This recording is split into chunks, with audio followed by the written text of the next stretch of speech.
করেছি সেই দাবির উপরে প্রমাণ করে দিয়েছে। এটি আমাদের একটি প্রাথমিক বিষয়। এই বিষয় থেকে আমরা সবাইকে নজর করে নেই, আমাদের সেই মূল লক্ষ্য সেখানে পৌঁছাতে চাই।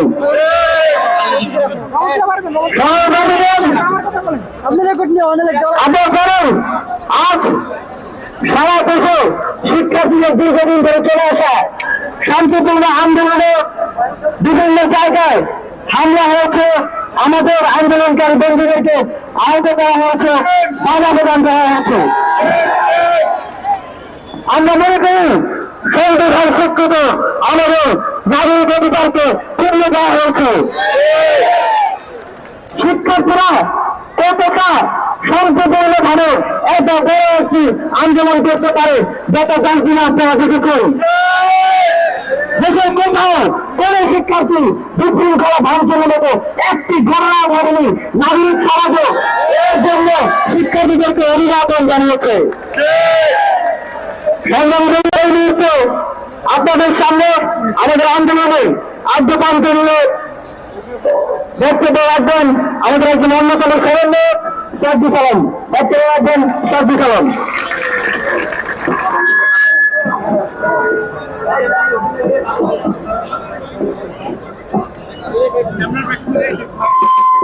বাংলাদেশের সংগ্রামী বন্ধুরা, সংগ্রামী ছাত্র বন্ধুরা, আমরা 2018 সালে কোটা সংস্কার আন্দোলন করেছিলাম।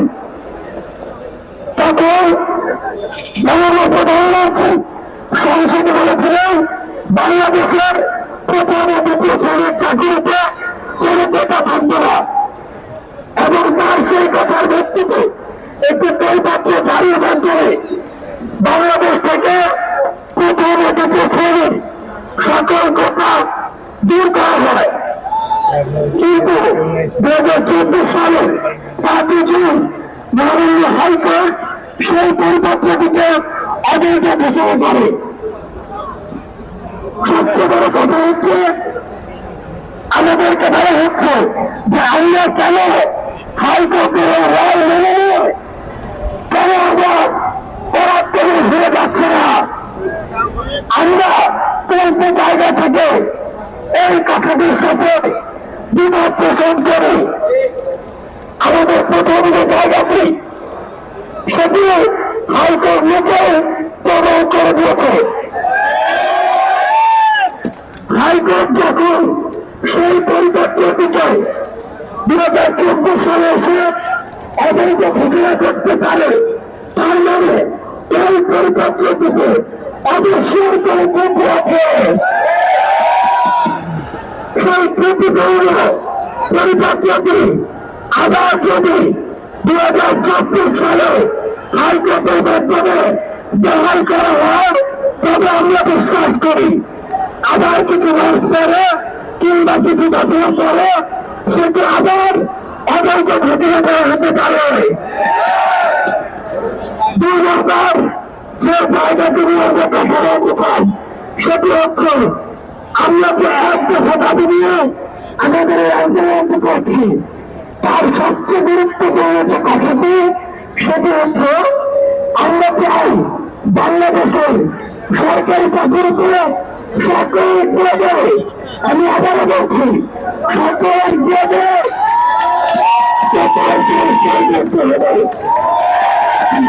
কিন্তু 2018 যে পরিপত্রটি সেটি ছিল শুধুমাত্র প্রথম এবং দ্বিতীয় গ্রেড নিয়ে। বাংলাদেশের যত মানুষ এই প্রথম ও দ্বিতীয় গ্রেডে যোগ করে তার চেয়ে অনেক অনেক বেশি মানুষ তৃতীয় ও চতুর্থ শ্রেণীতে যোগগুলো করে। এই যে একটা বিশাল একটি জনসংখ্যা, তাদেরকে উপেক্ষা করে কিভাবে বাংলাদেশে এগিয়ে যায়, তাই আমরা বিশ্বাস করি মেধাভিত্তিক স্মার্ট বাংলাদেশ ধরার জন্য সরকারি চাকরিতে প্রতিটি গ্রেডে এই কোটার সংস্কার করতে হবে। 3 নম্বর যে জায়গাটির কারণে আমরা আজকে রাজপথে রয়েছি সেটি হচ্ছে 2018 সালের সেই পরিপত্রটিতে কোনো কথা নেই। এখন গুরুত্বপূর্ণ কথা হচ্ছে আমরা যে বিশ্বাস করি বাংলাদেশে অনেক প্রচার কিছু দাবিগ্রস্ত রয়েছে, আমাদের প্রতিবন্ধী ভাইরা কিংবা ক্ষতিগ্রস্ত যারা রয়েছেন সেই ভাই বোনেরা আমরা বিশ্বাস করি তাদেরকে একটি যৌক্তিক মুদ্রার মধ্যে থাকা উচিত। যেহেতু সংবিধানের এটি বলা হয়েছে এখন 18 পরিপত্র দেখলে আপনি দেখতে পাবেন এখানে কোনো কথা নেই, তাহলে একজন মুক্তিযোদ্ধা পরিবারের সন্তানের হতে কারণে মাননীয় হাইকোর্ট যদি 18 পরিপত্রকে অবৈধ ঘোষণা করে তাহলে আজকে যদি কিছুদিন পরে তো একজন প্রতিবন্ধী যদি বলে তাহলে এটি অবৈধ ঘোষণা করার সম্ভাবনা আরো বেড়ে পারে। একজন পাহাড়ের ভাই বোন যদি করে তাহলে এটি আবার অবৈধ হওয়ার সম্ভাবনা তৈরি করে দেয়। তাই আমাদের জায়গা থেকে স্পষ্ট কথা হচ্ছে আমরা বাংলাদেশের ছাত্র সমাজ আর পরিপত্র খেলা চাই না, আমরা আর খেলা চাই না। বাংলাদেশের ছাত্র সমাজের কাছে বাংলাদেশের ছাত্র সমাজের কাছে আমাদের একটি দাবি, আমাদের আইন সভাতে কোটার যৌক্তিক সংস্কার করে বাংলাদেশ থেকে কোটা সমস্যাকে চিরদিনের জন্য দখল করতে হবে।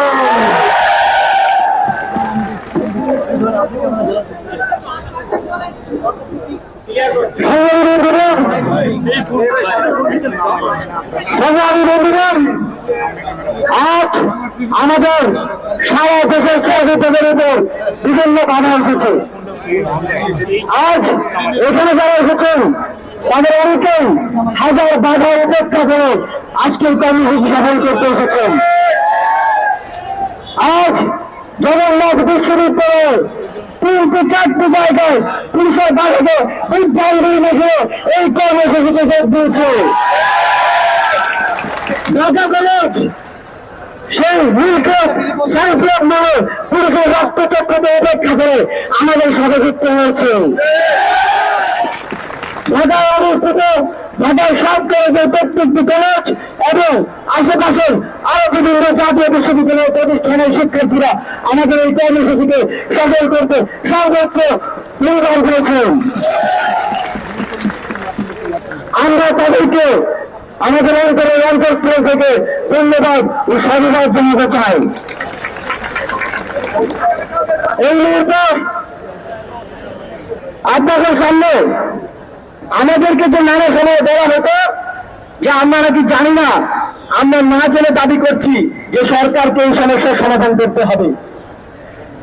ঠিক এই বিষয়টি নিয়েই পরিষ্কার করবেন এবং বিস্তারিত কথা বলবেন আমাদের আন্দোলনের একজন অন্যতম সদস্য হাজমত আব্দুল্লাহ।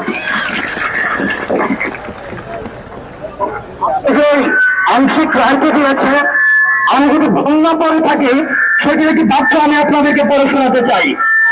সেখানে স্পষ্ট ভাবে লেখা হয়েছে, This judgment will not create any doubt upon the respondents if they change, if they increase or reduce the ratio of the existing quota system.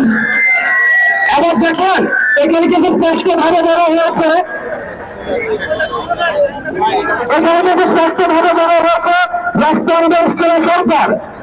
সরকার যদি বর্তমান এক্সিস্টিং কোটা সিস্টেমকে ডিক্রিজ করে অথবা ডিক্রিজ করে পরিবর্তন করে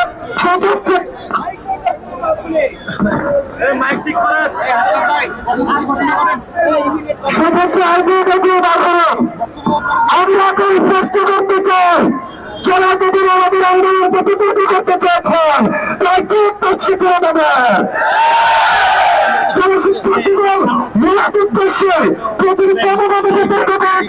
তাদের মূল উদ্দেশ্য বাংলাদেশের 36 সালের জন্য করতে চাই। আমরা যখন দেখেছি যারা চাকরির বয়স শেষ হয়ে গিয়েছে তারা পরিপ্রেক্ষিতে সকলকে জানিয়ে বিবৃতি দেয়, তখনই আমরা সেদিকে সমাধান করতে দেখেছি। আমরা স্পষ্ট হয়ে গেছি এই যে সরকারের একটি নয়, আজকে হাইকোর্টের বক্তব্যে সেই বিষয়টি নিশ্চিত হয়েছে। তাহলে আজকে আমি আপনাদের কাছে অভিযোগ জানাতে চাই, যদি সরকারের কাছে তাদেরকে তথ্য হয়ে থাকে তাহলে আমাদের এই যে নিচে আসার ক্ষেত্রে হামলা হয় কেন, আমাদের আজকে কোথায় কোথায় হামলা হয়েছে দেখেন। সিরিয়া করে সুরেন্দ্রকে লাঠিচার্জ করা হয়েছে, শাহজালাল বিশ্ববিদ্যালয়ে লাঠিচার্জ করা হয়েছে, চট্টগ্রাম বিশ্ববিদ্যালয়ে নারী শিক্ষার্থীদের উপর নারী পুলিশ দিয়ে হামলা করা হয়েছে। কুমিল্লা বিশ্ববিদ্যালয়ে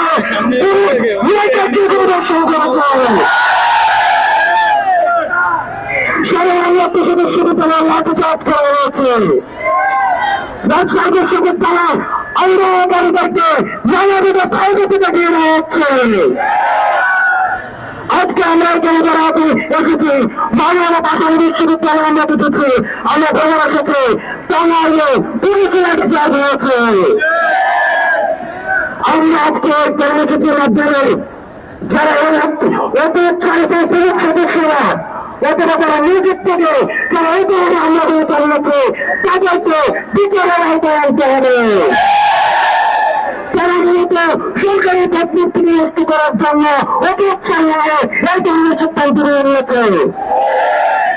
আমরা বিশ্বাস করতে চাই সরকার এতদিন পর্যন্ত কামাকে হাইকোর্ট দেখানোর মতো বুদ্ধিজীবী অনেকে রয়েছেন, আমাদেরকে হাইকোর্ট দেখিয়েছেন, কিন্তু আজকে স্পষ্ট হলাম। সুতরাং এতদিন পর্যন্ত সরকারের যে আমাদেরকে বারবার বলেছেন হাইকোর্টের উপরে ভরসা রাখতে, আমরা হাইকোর্টের উপরে ভরসা রেখেছি। আজকে হাইকোর্ট আপনাদের উপরে দায়িত্ব দিয়েছে, আমরা বিশ্বাস করি আপনারা সেই দায়িত্বের অতি সত্তর আপনারা সমাধান দেবেন। আমরা বিশ্বাস করতে চাই সমাধানের বিকল্প কখনো ভয় হতে পারে না। আমরা বিশ্বাস করতে পারি চাই সমাধানের বিকল্প কখনো মামলা হতে পারে না, সমাধানের বিকল্প কখনো হামলা হতে পারে না, সমাধানের বিকল্প কখনো প্রচার হতে পারে না, পরিস্থিতি কিন্তু কখনো পালার পরিবেশের কেন্দ্রে করা যেতে পারে না। আমাদের বাংলাদেশে যে শিক্ষার্থীরা রয়েছে তারা পালার পরিবেশে বিশ্বাস করে না, তারা পরিস্থিতি বিশ্বাস করে, এই পরিস্থিতি যারা বিশ্বাস করে তাদেরকে আপনারা হামলা করে মামলা দিয়ে আপনারা করতে পারবেন না। সাংবাদিকদের সাথে আমাদের এতদিন যে পরিমাণ হয়েছে, আমাদের সাংবাদিকদের সাথে সম্পর্ক যারা রয়েছেন তাদের কাছে আমি কৃতজ্ঞতা জানিয়েছি, তাদের কাছে আমি সহযোগিতা আসছি। কিন্তু আমাদের আজকে যে অচেতনা আজকে ব্যবস্থা নিয়েছে, যারা সামনে সাংবাদিকদের উপরে হামলা চালিয়েছে, আমি তাদের প্রস্তাব করতে চাই। গণমাধ্যম কর্মীর সাথে আমাদের সবচেয়ে উঁচু সম্পর্ক রয়েছে, আমাদের চমৎকার সম্পর্ক রয়েছে। এই ধরনের হামলা চালানোর মধ্য দিয়ে গণমাধ্যম কর্মীদের সাথে আমাদের সম্পর্ককে নষ্ট করে প্রায় তারা চালিয়েছে। কিন্তু স্পষ্টভাবে ঘোষণা করতে চাই গণমাধ্যম কর্মীদের সাথে আমাদের শরণার্থী কর্মী সম্পর্ক আছে এবং সব খেলায় থাকবে। কর্মসূচি বলে দেন ভাই, আমি যাবো তাড়াতাড়ি। বলে দেন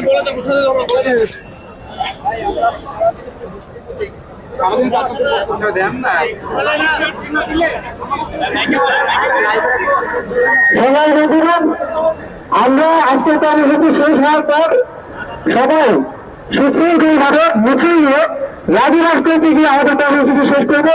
কেউ বিচ্ছিন্ন ভাবে চলে যাবেন না। সারা দেশের বিরুদ্ধে একটা ঘটনা একটু প্রচার কুমিল্লা বিশ্ববিদ্যালয়ের যেসব শিক্ষার্থী বন্ধুরা ঢাকা চট্টগ্রাম মহাসড়ক আন্দোলনের প্রতিনিধির দিকে অনুরোধ করে আসছিল, তাদের উপর আজ লক্ষাধিক হামলা হয়েছে, কিন্তু তারা দুর্বৃত্তরা জাননি। তারা বারবার প্রতিহত করে শেষ পর্যন্ত এখনো পর্যন্ত ঢাকা চট্টগ্রাম ব্যবহার করা হয়েছে। এই মুহূর্তে আমাদের পরবর্তী কর্মসূচি এবং আন্দোলন বিষয়ে গুরুত্বপূর্ণ নির্দেশনা প্রদান করবেন আমাদের অন্যতম সমন্বয় নাহিদ ইসলাম। দিয়েছি তো রক্ত রক্তের বন্যায় আমরা কেন সারা দেশে আমরা কেন বন্ধুগণ, প্রথমে সারা দেশে আজকে আমাদের যে পূর্ব ঘোষিত কর্মসূচি, সেই কর্মসূচিতে যেখানে যেখানে হামলা ও বাধা দেওয়া হয়েছে, আমি তার নিন্দা ও প্রতিবাদ জানিয়ে আমার বক্তব্য শুরু করছি। এবং যারা বাধা বিপত্তি পেরিয়ে বিভিন্ন জায়গায় প্রতিরোধ করে তুলেছেন, আজকের কর্মসূচিকে সফল করে নিয়েছেন, তাদেরকে সাধুবাদ জানাচ্ছি। সামনের দিনগুলোতে আমাদের এভাবে ঐক্যবদ্ধ হবে, আমাদের মাঠে থাকতে হবে। দু একটি কথা বলতে চাই। আমাদেরকে বারবার বলা হচ্ছে যদি হাইকোর্টের বিষয়, আদালতের বিষয়, আমরা কেন এখানে রাজপথে আছি? আমাদের সমন্বয় সার্ভিস আলোক স্পষ্ট করেছেন যে আমাদের রাজপথে থাকার কারণ। আমরা প্রথম থেকে বলে আসছি যে কোটা একটা সরকারের নীতির বিষয়। কোন জনগোষ্ঠী কত পার্সেন্ট কোটা থাকবে এটা সরকার সিদ্ধান্ত নেবে। যদি সেখানে সংবিধান পরিবর্তিত কিছু হয় তখন আদালত সেখানে হস্তক্ষেপ করতে পারে। 18 পরিবর্তন যেহেতু সংবিধান পরিবর্তন ছিল, হাইকোর্ট সেখানে সুযোগ পেয়েছে সেটাকে অবৈধ ঘোষণা করার, এবং এই সুযোগ কিন্তু 2018 সালে সরকার নিজেই করে দিয়েছিল। আমরা চাই এইবার কোনো ভুল করতে চাই না, কোনো ফাঁদে পা দিতে চাই না। আমরা চাই গোটা সমস্যার চূড়ান্ত সমাধান বাংলাদেশে হতে হবে। আমরা 18 সালে আন্দোলন করেছি, 24 সালে আন্দোলন করছি। আমরা স্পষ্টভাবে বলছি হাইকোর্টের সাথে আমাদের আন্দোলনের কোন ধরনের সম্পর্ক নেই। আদালতের প্রতি আমাদের পূর্ণ শ্রদ্ধা এবং আস্থা রয়েছে, কিন্তু আমাদের এক দফা দাবি সেটি সরকার ও আইন বিভাগের কাছে। আমরা বলেছি জাতীয় সংসদে আমাদের যে এক দফা দাবি 5% টাকা অনগ্রসর জনগোষ্ঠীর জন্য রেখে বাকিটা মেধাভিত্তিক ভাবে নিয়োগ দিতে হবে এবং আইন পাস করতে হবে। এবং 18 পরিবর্তন ছিল প্রথম ডিভিশনের জন্য। আমরা এখন সকল পেডের কথা বলছি, যেখানে আদালত কথা বলতে পারে না, এটি সরকারের একটি মাত্র। কিন্তু আমরা দেখছি এই আন্দোলনের প্রথম থেকে সরকার এবং দায়িত্বশীল গুরুত্বপূর্ণ ব্যক্তিবর্গ আদালতকে সামনে রেখে টাল বাহানা করছে, আমাদের আন্দোলনের নেতৃত্ব নিয়ে প্রশ্ন তুলছে। আজকে মহামান্য আদালত তার অবস্থান স্পষ্ট করছে, আদালতে আমরা সরকার এবং আমি মনে করি যে সরকার আসলে নিজেই আদালতে অবহেলা করার চেষ্টা করেছে। যেই কাজ সরকারে সেই কাজ সে আদালতের থেকে ভালো দিচ্ছে। আমরা বলবো এখনো সময় আছে, তুমি অনেক টাল বাহানা করো, সুস্পষ্ট বক্তব্য এবং বিশ্ববিদ্যালয়ে দিতে হবে। জরুরি অধিবেশন থেকে সংসদে প্রকার আইন পাস করতে হবে। আরেকটি বিষয় বন্ধুগণ, আমাদের আন্দোলন নিয়ে রাজনৈতিক সংশ্লিষ্ট বারবার বিভিন্ন মহল হওয়ার চেষ্টা করছে যে আমাদের নাকি রাজনৈতিক উদ্দেশ্য, সেই জন্য আমরা রাজনীতি আছি। আমরা খুব স্পষ্ট ভাবে বলতে চাই যে আমাদের সাথে সরকার বা অন্য কোনো পক্ষে রাজনৈতিক কোনো পক্ষ বিপক্ষ বা সংশ্লিষ্টতা নেই। সমস্যা নিরসন, সাধারণ শিক্ষার্থীদের স্বার্থের দাবি, তাদের মনের প্রাণের দাবি, এই আন্দোলনে বিভিন্ন দল মতের শিক্ষার্থীরা রয়েছে। আমরা এই সবাই ঐক্যবদ্ধ এবং সবার প্রতি আহ্বান করবে আপনারা এখানে সাধারণ শিক্ষার্থী ধরে এসে আন্দোলনকে সফল করুন। এবং সরকারের প্রতি আহ্বান করবে শিক্ষার্থীদের যে কোনো আন্দোলনের ভিতরে বিভিন্ন ধরনের ভোট টাকার যে মানুষগুলো রয়েছে তাদের উপরে ছেড়ে নেয়।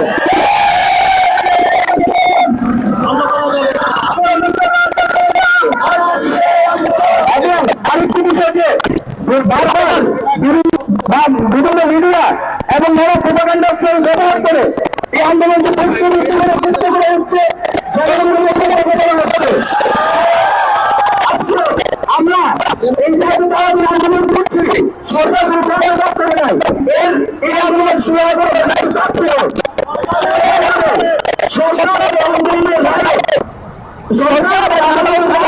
আন্দোলনের চেষ্টা করতে রয়েছে। আমরা নিজ অঞ্চলে কিন্তু আন্দোলনে নাই নাই সরকার থাকতে হয়েছে মূলত এই জায়গাটির রূপের রায় কিন্তু কর্তৃপক্ষকে নিতে হবে। আমরা মনে করি জনগণ আমাদের সাথে আছে, আমাদের সহযোগিতা করছে। আমরা ভাবি সরকার আমরা চাকরি না পেলে কিন্তু বাংলাদেশের ভবিষ্যৎ অবদান হয়ে যাবে। তাই নিয়ে সাংবাদিক ভাইকে অনুরোধ করবো যে আমরা নিয়মতান্ত্রিক হবে শান্তিপূর্ণ ভাবে আন্দোলন চালিয়ে যাচ্ছি। আমরা সকলের সহযোগিতা চাই, আমরা ধর্ম চাই না, ভিতরে তর্ক চাই না। আপনারা সকলে মিলে সরকারকে প্রশ্ন করুন গণশিক্ষার দাবি দ্রুত গতিতে মেনে নেওয়া হচ্ছে না।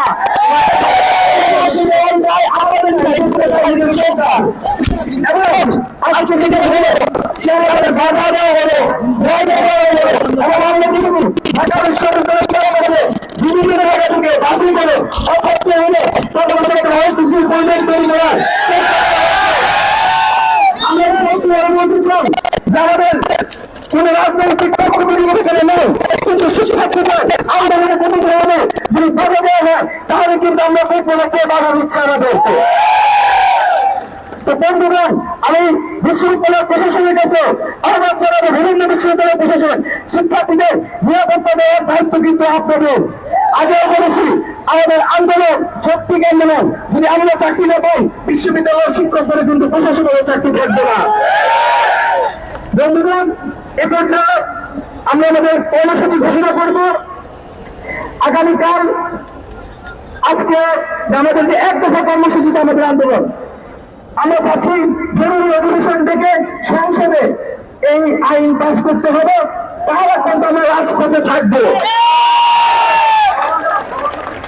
এই এক দফা দাবি সহ সারা দেশে যে হামলা করা হয়েছে, বাধা দেওয়া হয়েছে এবং যারা বাধা দিয়েছে তাদের বিচারের দাবিতে আগামীকাল বিকাল 4টায় সারা দেশের সকল ক্যাম্পাসে বিক্ষোভ মিছিল ও সমাবেশ অনুষ্ঠিত হবে।